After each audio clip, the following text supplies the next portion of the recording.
एक झूठ को अगर 100 बार बोला जाए तो वो भी सच लगने लगता है, लेकिन याद रखिए, सच लगने और सच होने में बहुत फर्क होता है और सच जानना हम सबकी जिम्मेदारी है। नमस्कार, मैं हूं ऋचा अनिरुद्ध और आप देख रहे हैं the real story.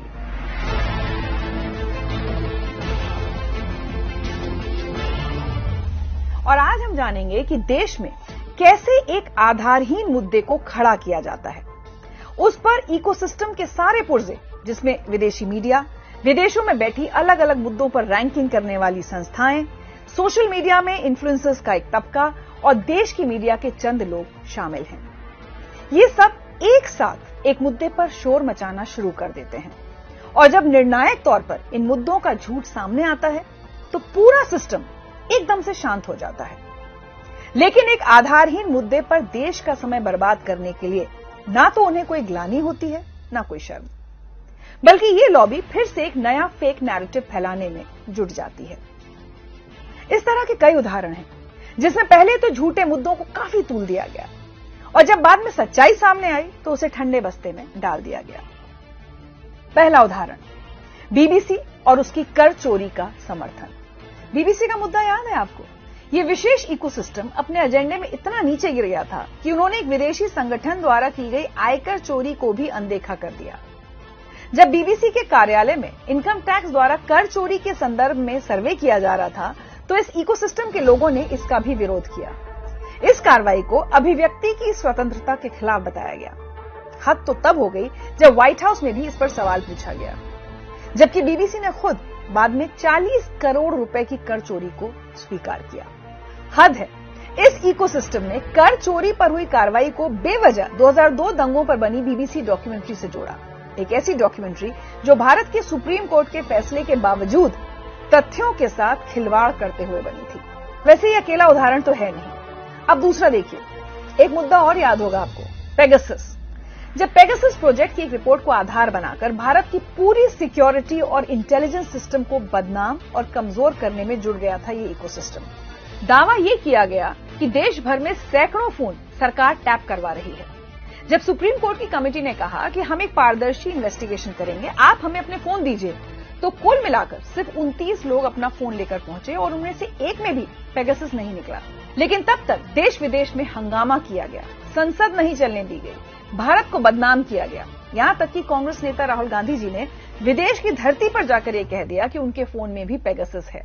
Supreme court की कमेटी ने अपनी जांच के बाद कहा कि हमें एक भी फोन में पेगासस नहीं मिला। तो क्या हुआ? कुछ नहीं, होगा भी नहीं। अगला मुद्दा खड़ा हो जाएगा। तीसरा उदाहरण, राफेल के मुद्दे को कोई कैसे भूल सकता है? राफेल के मुद्दे को तो सबसे ज्यादा भुनाया गया था और इसे लेकर पूरे इकोसिस्टम ने भ्रष्टाचार का ऐसा झूठ फैलाया कि अंत में खुद ही उलझ कर रह गए। कांग्रेस नेता राहुल गांधी जी समेत पूरे इकोसिस्टम ने राफेल फ्रांसीसी फाइटर जेट के लिए डासो एविएशन के साथ सौदे के संबंध में बढ़ी हुई कीमतों और भ्रष्टाचार का मुद्दा उठाया और भ्रम की स्थिति पैदा की। सुप्रीम कोर्ट में चल रही कार्रवाई के बावजूद संसद एक बार फिर बाधित हुई। सुप्रीम कोर्ट ने दस्तावेजों की समीक्षा के बाद राफेल जेट की खरीद पर केंद्र सरकार को क्लीन चिट जारी कर दी, वो भी एक बार नहीं, दो बार। इस मामले में तो इतना झूठ फैलाया गया कि सुप्रीम कोर्ट तक को नहीं बख्शा गया और अंत में राहुल गांधी जी को सुप्रीम कोर्ट से बेशर्त लिखित माफी मांगनी पड़ी। इस मामले का सबसे शर्मनाक पहलू यह है कि झूठ को फैलाने में सबसे अहम भूमिका निभाई दक्षिण भारत के एक अखबार समूह ने। अब सवाल ये उठता है कि ये मामला पूरी तरह साफ होने के बाद भी झूठ की स्याही कम कैसे नहीं हुई? चौथा उदाहरण, महंगाई पर फेक नैरेटिव। जब ये लॉबी इन्फ्लेशन पर बात करती है तब वो दुनिया भर के संदर्भ को आपके सामने रखकर बात नहीं करती। जहां अमेरिका, यूके और बाकी यूरोप में कोविड के बाद उनकी नीतियों के कारण महंगाई 40-50 साल में अपने चरम पर है, ऐसे में भारत ने अपनी औसत महंगाई को 5% से भी कम पर रोक कर रखा है। तो उसकी सराहना के बजाय उसे बढ़ा चढ़ाकर हंगामा किया जा रहा है। आपको याद ही होगा, अभी कुछ ही महीनों पहले संसद के परिसर में जमकर इन्फ्लेशन को लेकर विरोध प्रदर्शन किए जा रहे थे। कहा जा रहा था कि इससे ज्यादा इन्फ्लेशन कभी नहीं हुआ है। कुछ लोग तो ये तक कह रहे थे कि सरकार जानबूझकर इन्फ्लेशन को बढ़ा रही है और उसे नियंत्रित करने में असमर्थ है। शायद ये इकोसिस्टम नहीं चाहता कि हमें याद रहे कि 2009 से 2014 के बीच महंगाई की ये हालत थी कि इन्फ्लेशन डबल डिजिट में था और फूड इन्फ्लेशन तो 18% तक पहुंच गया था। महंगाई का सच ये है कि कोविड में अपनी अपनी अर्थव्यवस्था को मैनेज करने के लिए विकसित देशों ने जो कदम उठाए, उसी का दुष्परिणाम है कि उन देशों में महंगाई की दर अब तक रिकॉर्ड तोड़ स्तर पर बनी हुई है, जबकि भारत में सोची समझी आर्थिक नीति ने महंगाई को एक स्तर के ऊपर बढ़ने ही नहीं दिया और पिछले कुछ महीनों में ये 5% से भी नीचे है। खैर, सच्चाई से इकोसिस्टम को कब फर्क पड़ा है।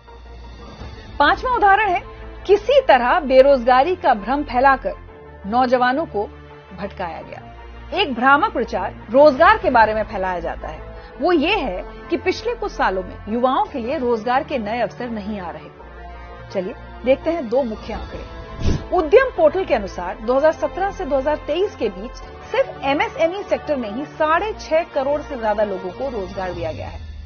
आरबीआई की दिसंबर 2022 की बुलेटिन के अनुसार डिजिटल इकोनॉमी के माध्यम से 2014 से 2022 के बीच में लगभग 6.25 करोड़ नौकरियां सृजित हुई। रोजगार देने का यह सिलसिला सिर्फ यहीं तक सीमित नहीं है। जल्दी से मैं आपको कुछ और आंकड़े बताती हूं। मुद्रा योजना के तहत सिर्फ 3 साल में यानी 2015 से 2018 के बीच लगभग 1.25 करोड़ लोगों को नए रोजगार प्राप्त हुए।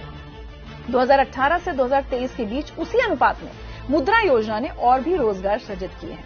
लेकिन रोजगार देने में सिर्फ मुद्रा ही नहीं, prime minister employment generation programme, khadi, पर्यटन, गिग अर्थव्यवस्था, पीएम आवास और हर तरह के इंफ्रास्ट्रक्चर डेवलपमेंट में आई क्रांति ने करोड़ों युवाओं को आजीविका से जोड़ा है। मुझे लगता है कि अपने एजेंडा के लिए देश के युवाओं को गुमराह करना गलत है। 6वां उदाहरण, चीन सीमा संघर्ष। चीन को लेकर भ्रम की स्थिति। चीन भारत सीमा विवाद के मुद्दे को लेकर संसद के कार्य को ठप कर दिया गया और पूरे प्रचार तंत्र के माध्यम से यह भ्रम की स्थिति पैदा की गई कि भारत चीन के दबाव में है। चीन के मुद्दे पर इन्होंने ऐसी अफवाह फैलाई कि हमने चीन को अपनी जमीन दे दी, जबकि असलियत यह है कि चीन जहां घुसने की कोशिश कर रहा था उसे वहीं रोका गया और मुंहतोड़ जवाब दिया गया। हां, भारत की जमीन चीन के पास है और सिर्फ चीन ही नहीं, पाकिस्तान के पास भी है। पर यह जमीन कब गई, ये मैं नहीं, 2012 में राज्यसभा में तत्कालीन सरकार के बयान से जानते हैं। पाकिस्तान ने हमारी लगभग 78,000 वर्ग किलोमीटर जमीन पर अवैध तरीके से जबरन कब्जा कर रखा है और जम्मू और कश्मीर में चीन का अवैध कब्जा लगभग 38,000 वर्ग किलोमीटर का है। 1963 के तथाकथित चीन पाकिस्तान सीमा समझौते के तहत पाकिस्तान ने अवैध रूप से 5,180 वर्ग किलोमीटर पाकिस्तान अधिकृत कश्मीर का हिस्सा चीन को गैर कानूनी रूप से सौंप दिया है। ये सब कब हुआ था? 1948 और 1962-63 के बीच में, आज नहीं। अब तो बल्कि चीन को मुंहतोड़ जवाब दिया जा रहा है।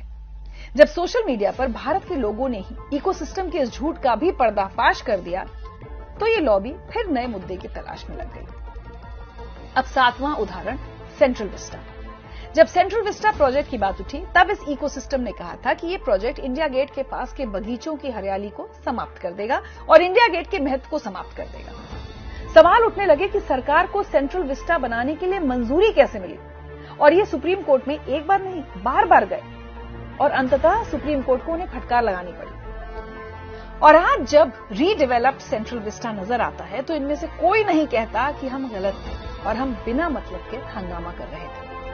ऐसे बहुत सारे मुद्दे हैं जिन्हें इस विशेष इकोसिस्टम द्वारा उठाया गया और महीनों बेबुनियाद नैरेटिव चलाया गया। जैसे जेईई परीक्षा का ही मामला ले लीजिए, उसके लिए एक माहौल बनाया गया कि बच्चे जेईई की परीक्षा कैसे देंगे।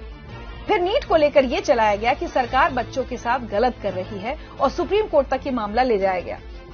ये लॉबी बच्चों के करियर तक से खिलवाड़ कर रही थी। लेकिन अच्छी बात यह है कि बच्चे उनकी बातों में नहीं आए और परीक्षा देने बैठे। एक बहुत ही वेल प्लान्ड और स्ट्रक्चर्ड तरीके से एक के बाद एक फेक नैरेटिव चलाने के चंद उदाहरण ही मैंने आपको गिनाए, लेकिन ये लिस्ट है बहुत लंबी।